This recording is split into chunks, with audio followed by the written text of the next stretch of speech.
അസ്സലാമു അലൈക്കും വറഹ്മത്തുള്ളാഹി വബറകാതുഹു. അൽഹംദുലില്ലാ അസ്സലാത്തു വസ്സലാമു അലാ റസൂലിഹിൽ അമീൻ വഅലാ ആലിഹി വസഹ്ബിഹി അജ്മഈൻ അമ്മാ ബഅദ്. പ്രിയപ്പെട്ട സഹോദരന്മാരെ, സഹോദരിമാരെ, പരിശുദ്ധ റമദാനിൻ്റെ ഏറ്റവും സന്തോഷകരമായ സുദിനങ്ങളിലൂടെയാണ് നമ്മൾ കടന്നു പോകുന്നത്. വിശ്വാസികളായ നമ്മെ സംബന്ധിച്ചിടത്തോളം നമ്മളെല്ലാവരും സ്വർഗം സ്വപ്നം കണ്ട് ജീവിക്കുന്നവരാണ്. നമ്മുടെ മുൻഗാമികൾ സ്വർഗം സ്വപ്നം കണ്ട് ജീവിക്കുക മാത്രമല്ല, കാനു യുസാരിഊന ഫിൽ ഖൈറാത്ത്, അവർ നന്മകളിൽ മത്സരിക്കുന്നവരായിരുന്നു. അങ്ങനെ സുഹൃതങ്ങളിൽ, നന്മകളിൽ മത്സരിക്കാൻ നമുക്ക് ഓരോരുത്തർക്കും സാധിക്കണം. കാരണം ജീവിതത്തിൻ്റെ അവസാനം മരണത്തോടുകൂടി തുടങ്ങുന്ന ജീവിതത്തിൽ ജയപരാജയങ്ങൾ തീരുമാനിക്കുന്നത് നമ്മുടെ കർമ്മങ്ങൾ പരിശോധിച്ചുകൊണ്ടാണ്. നമ്മുടെ ആ ഖബറ് വരെ മാത്രമാണ് നമ്മുടെ സമ്പത്തും കുടുംബമൊക്കെ ഉണ്ടാകുള്ളൂ. പിന്നെ ഉണ്ടാകുന്നത് വയബഖ അമല് മാത്രമാണ് ബാക്കിയാകുന്നത്.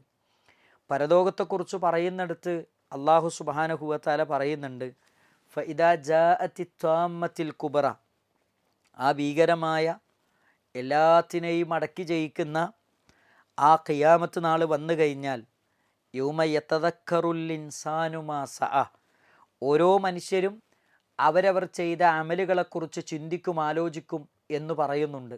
അപ്പോൾ നമ്മൾ ചിന്തിക്കേണ്ടത്, പാരത്രിക ലോകത്തേക്ക് വേണ്ടി എന്ത് നന്മകളാണ് നമ്മൾ ഓരോരുത്തരും ശേഖരിച്ചു വെച്ചത് എന്നത് നമ്മൾ ചിന്തിക്കേണ്ട, ആലോചിക്കേണ്ട ഒരു സമയവും സന്ദർഭവുമാണ് നമ്മുടെ മുമ്പിലുള്ളത്. നിങ്ങൾ നോക്കൂ, ആയുസ് കുറഞ്ഞ, ആരോഗ്യം കുറഞ്ഞ ഈ ഉമ്മത്തിന് അള്ളാഹു നൽകിയ ഏറ്റവും വലിയ അനുഗ്രഹമെന്ന് പറയുന്നത് കുറഞ്ഞ അമലിലൂടെ ധാരാളം കൂലി ലഭിക്കുന്നു എന്നതാണ്. നബി സല്ലല്ലാഹു അലൈഹി വസല്ലം പറഞ്ഞൊരു വചനം ഞാൻ ഓർമ്മപ്പെടുത്താം. തൗറാത്ത് നൽകപ്പെട്ടവർക്ക് രാവിലെ മുതൽ ഉച്ചവരെ അമല് ചെയ്യാനുള്ള അവസരം കൊടുത്തു. അതേപോലെ തന്നെ ഇഞ്ചീൽ നൽകപ്പെട്ടവർക്ക് ഉച്ച മുതൽ അസർ വരെ അമല് ചെയ്യാൻ അവസരം കൊടുത്തു. അവർ ചെയ്യുന്ന ഒരു അമലിന് ഒരു കൂലി. എന്നാൽ ഖുർആൻ നൽകപ്പെട്ടവർക്ക് അസർ മുതൽ മഗ്രിബ് വരെ അമല് ചെയ്യാൻ അവസരം കൊടുത്തു. പക്ഷേ അവർ ചെയ്യുന്ന ഒരു അമലിന് 10 ഇരട്ടി മുതൽ 700 ഇരട്ടി വരെ കൂലിയാണ്. അത് ഈ ഉമ്മത്തിന് അള്ളാഹു സുബ്ഹാനഹു വ തആല കൊടുത്ത ഏറ്റവും വലിയ അനുഗ്രഹമാണ്.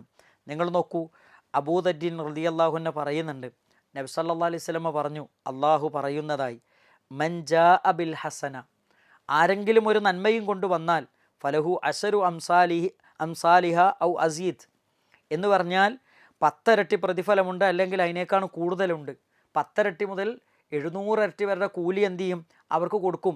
എന്നിട്ട് നബി സല്ലല്ലാഹു അലൈഹി വസല്ലം പറയാൻ, വമൻ ജാഅ ബിസ്സയ്യിഅ, ഒരാളൊരു തിന്മയുമായിട്ട് വന്നാൽ അയാൾക്ക് ആ ഒരു തിന്മയുടെ ശിക്ഷ മാത്രമേ, പാപം മാത്രമേ അയാൾക്ക് ഉണ്ടാവുകയുള്ളൂ എന്ന് നബി സല്ലല്ലാഹു അലൈഹി വസല്ലമ നമ്മളെ പഠിപ്പിക്കുന്നുണ്ട്. അപ്പോൾ നമ്മൾ മനസ്സിലാക്കേണ്ടത്, അള്ളാഹു സുബ്ഹാനഹു വ തആല നമുക്ക് നൽകിയ ഏറ്റവും വലിയ തൗഫീഖാണ് പ്രവാചകൻ്റെ ഉമ്മത്തിലെ മെമ്പറായി ജീവിക്കാൻ അവസരം ലഭിക്കുക എന്നത്. കുറഞ്ഞ അമലിലൂടെ ധാരാളം കൂലി സമ്പാദിക്കാൻ സാധിക്കുക എന്നത്. നിങ്ങൾ നോക്കൂ, നബി സല്ലല്ലാഹു അലൈഹി വസല്ലമയുടെ ഹദീസുകൾ പഠിക്കുമ്പോൾ നമുക്ക് ധാരാളം അത്തരത്തിലുള്ള നന്മകൾ കാണാൻ പറ്റും. അതിലൊന്ന്, നബി സല്ലല്ലാഹു അലൈഹി വസല്ലമയുടെ ഹദീസുകൾ വിശദീകരിക്കുന്നിടത്ത് പണ്ഡിതന്മാർ പറയുന്നുണ്ട്, ലാ അഅലമു ഹദീസൻ കസീറ സവാബ് മഅ ഖില്ലത്തിൽ അമൽ, കുറഞ്ഞ അമലിലൂടെ ധാരാളം കൂലി കിട്ടുന്ന ഒരുപാട് കാര്യങ്ങൾ എനിക്കറിയാം. അതേതൊക്കെയാണ്? നബി സല്ലല്ലാഹു അലൈഹി വസല്ലം പറഞ്ഞതായി പഠിപ്പിക്കുന്നു, മൻബക്കറ വബ്തഖറ, ഒരാൾ രാവിലെ എഴുന്നേറ്റ് കുളിച്ച് എന്ത് ചെയ്യാണ്, അയാൾ എന്ത് ചെയ്യാണ്, രാവിലെ എഴുന്നേൽക്കുന്നു, അയാൾ കുളിക്കുന്നു, എന്നിട്ട് പള്ളിയിൽ പോകുന്നു, എന്നിട്ട് ഇമാമിൻ്റെ ഖുതുബ ശ്രദ്ധയോടുകൂടി കേൾക്കുന്നു. എന്നിട്ട് നബി സല്ലല്ലാഹു അലൈഹി വസല്ലം പറയാണ്, ബികുല്ലി ഖുതുബത്തിൻ യംശിഹ കഫാറത്തു സന, അവരുടെ ഓരോ സ്റ്റെപ്പുകൾ പള്ളിയിലേക്ക് വെക്കുമ്പോഴും ആ ഓരോ സ്റ്റെപ്പിനും ഒരു കൊല്ലത്തെ, ഒരു കാലടിക്ക് ഒരു കൊല്ലത്തെ പാപം അള്ളാഹു പുറത്തു കൊടുക്കുമെന്ന് നബി സല്ലല്ലാഹു അലൈഹി വസല്ലം പഠിപ്പിക്കുന്നു. നിങ്ങളൊന്ന് ആലോചിച്ച് നോക്കൂ, കുറഞ്ഞ അമല്, ധാരാളം കൂലി. അതേപോലെ തന്നെ നബി സല്ലല്ലാഹു അലൈഹി വസല്ലം ദിക്റുകൾ പഠിപ്പിച്ചു തന്നു. അതിലേറ്റവും പ്രധാനമാണ് ഫദ്കുറൂനി അദ്കുറുക്കും, എന്നെ നിങ്ങൾ ഓർക്കുക, ഞാൻ നിങ്ങളെ ഓർക്കും. അല്ലേ, നമ്മളെ ഓർക്കുന്ന പലരും നമ്മളെ ഓർത്തുകൊള്ളണമെന്നില്ല. പക്ഷേ അള്ളാഹു സുബ്ഹാനഹു വ തആല പറയുന്നത്, നിങ്ങളെപ്പോൾ എന്നെ ഓർക്കുകയാണെങ്കിലും ഞാൻ നിങ്ങളെ ഓർക്കും. അത് അള്ളാഹു സുബ്ഹാനഹു വ തആലയുടെ വാഗ്ദാനമാണ്. അതിലേറ്റവും പ്രധാനപ്പെട്ടതാണ് ദിക്റുകൾ.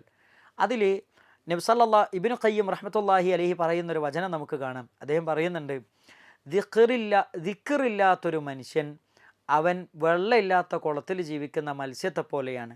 അതിന് എത്ര കാലം അവിടെ ജീവിക്കാൻ പറ്റും? കുറഞ്ഞ കാലം. പിന്നെ എന്ത് ചെയ്യും? അത് മരിച്ചു പോകും, അത് ചത്തുപോകും അല്ലേ? അതേപോലെയാണ് ദിക്റില്ലാത്ത കൽബിൻ്റെ ഉടമ, അവൻ്റെ കൽബ് അത് മരിച്ചു പോകാൻ സാധ്യതയുണ്ട്. അപ്പം അങ്ങനത്തെ കൽബാകാൻ നമ്മൾ പാടില്ല. എപ്പോഴും അള്ളാഹുവിനെ ഓർക്കുന്ന ഫദ്കുറൂനി അദ്കുർക്കും വഷ്കുറൂലി വലാ തക്ഫുറൂൻ എന്ന് പറയുന്ന അള്ളാഹുവിനെ ഓർക്കുന്നവരായി നമ്മൾ മാറണം. ദിക്റുകൾ നമ്മൾ വർദ്ധിപ്പിക്കണം. നിങ്ങൾ നോക്കൂ, നബി സല്ലല്ലാഹു അലൈഹി വസല്ലം പഠിപ്പിക്കുന്ന ഒരു ഏറ്റവും പ്രധാനപ്പെട്ട ഒരു വചനമുണ്ട്, ലാ ഇലാഹ ഇല്ലല്ലാ എന്ന ദിക്റിൻ്റെ മഹത്വം. നബി സല്ലല്ലാഹു അലൈഹി വസല്ലം പറയാണ്, നാളെ പരലോകത്ത് ചെല്ലുമ്പോൾ മനുഷ്യൻ്റെ തിന്മകൾ രേഖപ്പെടുത്തിയ സിജില്ലാത്ത് മുന്നിലേക്ക് വെക്കപ്പെടും. കണ്ണെത്താ ദൂരം വിശാലമായി കിടക്കുന്ന തിന്മകൾ രേഖപ്പെടുത്തിയ രേഖ കണ്ടിട്ട് മനുഷ്യർ ബേജാറാകും. അപ്പോൾ അള്ളാഹു സുബ്ഹാനഹു വ തആല ചോദിക്കും, ഇതിലേതെങ്കിലും ഒരു തിന്മ നീ ചെയ്യാത്തതായി രേഖപ്പെടുത്തിയിട്ടുണ്ടോ? ഇല്ല എന്ന് പറയും. ഇതൊക്കെ നീ ചെയ്തതല്ലേ? അതേന്ന് പറയും. അവസാനം ചോദിക്കും, ഇനി എന്തെങ്കിലും ഉണ്ടോ? ഇല്ല എന്ന് പറയും. അവസാനം അള്ളാഹു സുബ്ഹാനഹു വ തആല അവനോട് പറയും, നിനക്ക് വേണ്ടി ഞാനൊരു ബിതാഖത്ത് കരുതിയിട്ടുണ്ട്. ആ ബിതാഖത്ത് അവൻ്റെ കയ്യിലേക്ക് കൊടുക്കുന്നു. അത് കൊടുക്കുമ്പോൾ അവൻ പറയുന്നു, പടച്ചോനെ ഇതെന്താണ്? ഇതെങ്ങനെയാണ് ഇത്രയും തിന്മകൾ രേഖപ്പെടുത്തപ്പെട്ട ഈ സിജില്ലാത്തിന് പകരമാകുന്നത് എങ്ങനെയാണ്?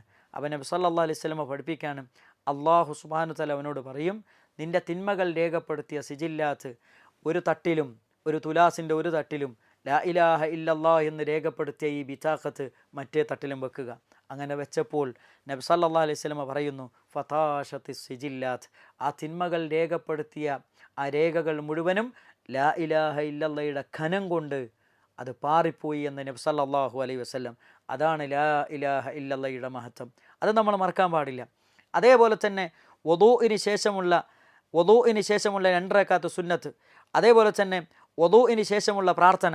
നബി സല്ലല്ലാഹു അലൈഹി വസല്ലം പറയുന്നുണ്ട്, മാ മിൻകും മിൻ അഹദിൻ യതവല്ലഹ്, ഒരാൾ വുദൂ എടുക്കുന്നു, എന്നിട്ട് അയാൾ നന്നായിട്ട് വുദൂ എടുക്കുന്നു, പൂർണ്ണമായ രൂപത്തിൽ വുദൂ എടുക്കുന്നു. എന്നിട്ട് അയാൾ പറയുന്നു, അഷ്ഹദു അല്ലാ ഇലാഹ ഇല്ലല്ലാഹ് വ അന്ന മുഹമ്മദൻ അബ്ദുല്ലാഹി വ റസൂലഹ് ഇല്ലാ ഫുതിഹത് ലഹു അബ്വാബൽ ജന്നത്തസ് സമാനിയ. അവന് സ്വർഗത്തിൻ്റെ 8 കവാടങ്ങളും അള്ളാഹു തുറന്നു കൊടുക്കും. യദ്ഖുലു മിൻ അയ്യിഹാ ശാ, അവൻ ഉദ്ദേശിക്കുന്നതിലൂടെ അവന് പ്രവേശിക്കാമെന്ന് നബി സല്ലല്ലാഹു അലൈഹി വസല്ലമ നമ്മളെ പഠിപ്പിക്കുന്നുണ്ട്. എന്താണ്? ഒരു ചെറിയ പ്രാർത്ഥനയാണ്, കിട്ടുന്ന കൂലി എത്രയാണ്? സ്വർഗത്തിൻ്റെ 8 കവാടങ്ങളാണ്. അള്ളാഹു നമുക്ക് തൗഫീക്ക് നൽകുമാറാകട്ടെ. അതേപോലെ തന്നെ വുദൂഇന് ശേഷമുള്ള 2 റക്അത്ത് സുന്നത്ത്. ബിലാൽ ഇബ്നു റബാഹ് റളിയല്ലാഹു അൻഹുവിനോട് നബി തങ്ങൾ പറയുന്നുണ്ട്, ബിലാൽ, സ്വർഗത്തിൽ അങ്ങയുടെ കാലടിപ്പാടുകൾ ഞാൻ കേൾക്കുന്നുണ്ട്, അങ്ങയുടെ കാലടി ശബ്ദം ഞാൻ കേൾക്കുന്നുണ്ട്. അതെങ്ങനെയാണ്? നബി സല്ലല്ലാഹു അലൈഹി വസല്ലം ചോദിച്ചപ്പോൾ അദ്ദേഹം പറഞ്ഞ വാചകം എന്താ അറിയോ? മാ അമിൽതു അമലൻ അർജഅ ഇൻദി മിൻ അന്നി ലം അതതഹർ തഹൂറൻ ഫീ സഅത്തിൻ മിൻ ലൈലിൻ ഔ നഹാരിൻ. അള്ളാഹിൻ്റെ റസൂലെ, ശുദ്ധിയില്ലാത്തൊരു സമയവും എനിക്കുണ്ടായിരുന്നില്ല. ഞാൻ ഒതു ഇല്ലാത്തൊരു സമയം എനിക്കുണ്ടായിരുന്നില്ല. എല്ലാ സമയത്തും എനിക്ക് ഒതു ഉണ്ടാകും. മാത്രമല്ല, ഞാൻ ഒതു എടുത്തു കഴിഞ്ഞാൽ 2 റക്അത്ത് നിസ്കരിക്കാതെ ഞാൻ എങ്ങോട്ടും പോകാറില്ല. നിങ്ങൾ നോക്കൂ സഹോദരങ്ങളെ, നമ്മൾ ഒതു എടുക്കാറുണ്ട്. ഒതുവിന് ശേഷമുള്ള 2 റക്അത്ത് സുന്നത്ത് നിസ്കരിക്കാൻ നമുക്ക് സാധിക്കാറുണ്ടോ? നമ്മളെപ്പോഴും ഒതു ഉള്ളവരാണോ? നമ്മൾ ചിന്തിക്കേണ്ട കാര്യമാണ്, നമ്മൾ ആലോചിക്കേണ്ട കാര്യമാണ്. അങ്ങനെ എത്ര ദിക്റുകൾ നിങ്ങൾ നോക്കൂ. പിന്നെ നമുക്കറിയാം, മത്സ്യത്തിൻ്റെ വയറ്റിലകപ്പെട്ട യൂനുസ് നബി അലൈഹിസ്സലാമിൻ്റെ പ്രാർത്ഥന. എന്താണ് ആ പ്രാർത്ഥന? ആ പ്രാർത്ഥനയെക്കുറിച്ച് നബി സല്ലല്ലാഹു അലൈഹി വസല്ലം പഠിപ്പിക്കുന്നത് എന്താണ്? ദഅവതു ദുന്നൂൻ ഇദ് ദഅ വഹുവ ഫീ ബത്നിൽ ഹൂത് ലാ ഇലാഹ ഇല്ലാ അൻത സുബ്ഹാനക ഇന്നി കുൻതു മിനദ് ളാലിമീൻ ഫഇന്നഹു ലം യദഅ ബിഹാ റജുലുൻ മുസ്ലിമുൻ ഫീ ഷൈഇൻ. ഏതൊരു വിഷയത്തിൽ ഈ പ്രാർത്ഥന ഒരു മനുഷ്യൻ നടത്തിയാൽ ഇല്ലസ്തജാബല്ലാഹു ലഹു, അള്ളാഹ് അവന് ഉത്തരം കൊടുക്കുമെന്നാണ് നബി സല്ലല്ലാഹു അലൈഹി വസല്ലമ നമ്മളെ പഠിപ്പിക്കുന്നത്. അതുകൊണ്ട് ഈ പ്രാർത്ഥന, എന്തു പ്രശ്നത്തിലും ഈ പ്രാർത്ഥന നമ്മൾ പ്രാർത്ഥിച്ചാൽ ആ വിഷയത്തിൽ അള്ളാഹു നമുക്ക് ഉത്തരം തരുമെന്ന് നബി സല്ലല്ലാഹു അലൈഹി വസല്ലമ നമ്മളെ പഠിപ്പിക്കുന്നുണ്ട്.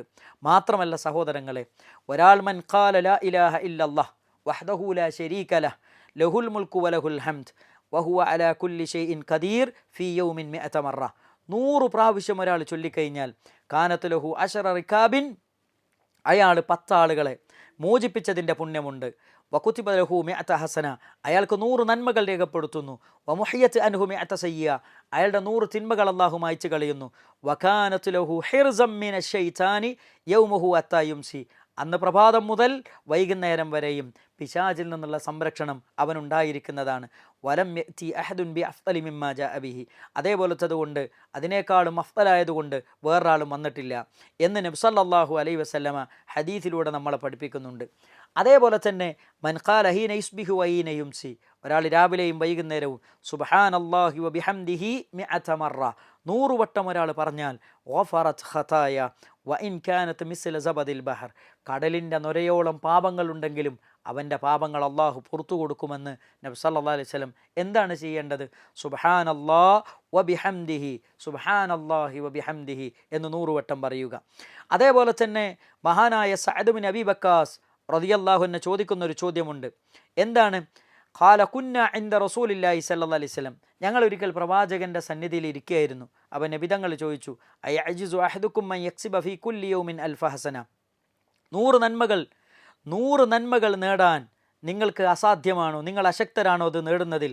അപ്പോൾ അവർ ചോദിച്ചു, എന്താണ് ചോദിച്ചത്? അതെങ്ങനെ നേടും നബിയെ? അവൻ നബി സല്ലല്ലാഹു അലൈഹി വസല്ലം പറഞ്ഞു, യുസബ്ബിഹു മിഅത തസ്ബീഹ, ഒരാൾ 100 തസ്ബീഹ് ചൊല്ലിയാൽ ഫയുക്തബു ലഹു അൽഫ ഹസന, അവൻ 1000 പുണ്യം അള്ളാഹു രേഖപ്പെടുത്തും. അയഹുത്തു അൻഹു അൽഫ ഖതീഅ, അവൻ്റെ 1000 പാപങ്ങൾ അള്ളാഹു സുബ്ഹാനഹു വതആല മായ്ച്ചു കളയും. നിങ്ങൾ നോക്കൂ, 100 തസ്ബീഹ് ചൊല്ലിയാൽ അവൻ്റെ 1000 നന്മകൾ രേഖപ്പെടുത്തുന്നു, 1000 തിന്മകൾ മായ്ച്ചു കളയുന്നു. മാത്രമല്ല നബി സല്ലല്ലാഹു അലൈഹി വസല്ലം പറയുന്ന മറ്റൊരു വചനത്തിൽ കാണാം, മൻ ഖാല റളീതു ബില്ലാഹി റബ്ബൻ വബിൽ ഇസ്ലാമി ദീനൻ വബി മുഹമ്മദിർ റസൂല വജബത് ലഹുൽ ജന്ന, അവന് സ്വർഗം നിർബന്ധമാണ്. ഇതൊരാൾ ചൊല്ലിക്കഴിഞ്ഞാൽ അവന് സ്വർഗം നിർബന്ധമാണ് എന്ന് നബി സല്ലല്ലാഹു അലൈഹി വസല്ലം നമ്മളെ പഠിപ്പിക്കുന്നുണ്ട്. ഇങ്ങനെ എത്രയെത്ര ദിക്റുകൾ, എത്രയെത്ര ദുആകൾ. ഈ ദുആകൾ നമ്മൾ പഠിക്കുകയും നമ്മൾ മനസ്സിലാക്കുകയും ഈ റമദാനിൽ നമ്മുടെ മൊബൈലിൽ ദുആകളുടെ അദ്കാറുകളുടെ ആപ്പുകൾ നമുക്ക് കാണാം. അത് ഡൗൺലോഡ് ചെയ്ത് രാവിലത്തെയും വൈകുന്നേരത്തെയും ദിക്റുകൾ നമ്മൾ പതിവാക്കി തുടങ്ങണം.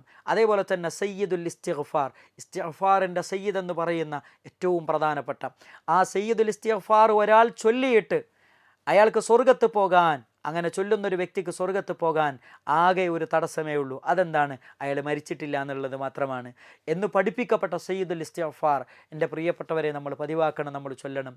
അതേപോലെ തന്നെ നബി സല്ലല്ലാഹു അലൈഹി വസല്ലമ പഠിപ്പിച്ചു തന്ന ഒരുപാട് അത്തരത്തിലുള്ള ദിക്റുകളുണ്ട്. അത് പഠിക്കാനും അത് മനസ്സിലാക്കാനും പ്രാവർത്തികമാക്കാനും പരിശീലിക്കാനും ഈ റമദാൻ നമ്മൾ ഉപയോഗപ്പെടുത്തുക. അല്ലാഹു സുബ്ഹാനഹു വതആല നമുക്കതിന് തൗഫീക്ക് നൽകി അനുഗ്രഹിക്കുമാറാകട്ടെ. വാഖിർ ദഅ്വാനാ അനിൽ ഹംദുലില്ലാഹി റബ്ബിൽ ആലമീൻ. അസ്സലാമു അലൈക്കും വറഹ്മത്തുള്ളാഹി വബറകാതുഹു.